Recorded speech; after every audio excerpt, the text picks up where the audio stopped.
আজ রাজধানী ঢাকা ও আশেপাশের এলাকায় আকাশ থাকবে প্রধানত শুষ্ক, বৃষ্টির সম্ভাবনা নেই। সেই সঙ্গে আংশিক মেঘলা আকাশের পাশাপাশি দিনের তাপমাত্রা সামান্য বাড়তে পারে। রবিবার সকাল 7টা থেকে পরবর্তী 6 ঘন্টার জন্য ঢাকা ও পার্শ্ববর্তী এলাকার আবহাওয়ার পূর্বাভাসে এসব তথ্য জানিয়েছে আবহাওয়া অধিদপ্তর। এতে বলা হয়েছে, আজকের দিনের প্রথমার্ধে আবহাওয়া প্রধানত শুষ্ক থাকতে পারে।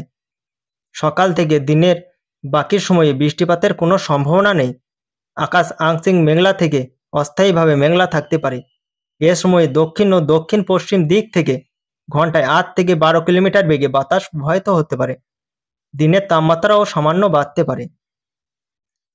পূর্বাভাস অনুযায়ী আজ সকাল 6টায় ঢাকার তাপমাত্রা ছিল 27.3 ডিগ্রি সেলসিয়াস, আর্দ্রতা 89%। গতকাল ঢাকার সর্বোচ্চ তাপমাত্রা ছিল 33.4 ডিগ্রি সেলসিয়াস এবং আজকের সর্বনিম্ন তাপমাত্রা 27 ডিগ্রি সেলসিয়াস।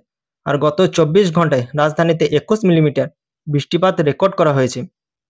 অন্যদিকে গতকালের সারা দেশের আবহাওয়ার পূর্বাভাস অনুযায়ী আজ সন্ধ্যা 6টার মধ্যে রংপুর বিভাগে অনেক জায়গায়, রাজশাহী, ময়মনসিংহ ও সিলেট বিভাগের কিছু কিছু জায়গায় এবং ঢাকা, খুলনা, বরিশাল ও চট্টগ্রাম বিভাগের 2-1 জায়গায় অস্থায়ীভাবে দমকা হাওয়াসহ হালকা থেকে মাঝারি ধরনের বৃষ্টি বা বজ্রসহ বৃষ্টি হতে পারে।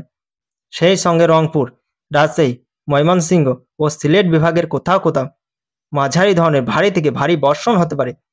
এছাড়া সারা দেশে দিন এবং রাতের তাপমাত্রা সামান্য বাড়তে পারে বলে জানিয়েছে আবহাওয়া অধিদপ্তর।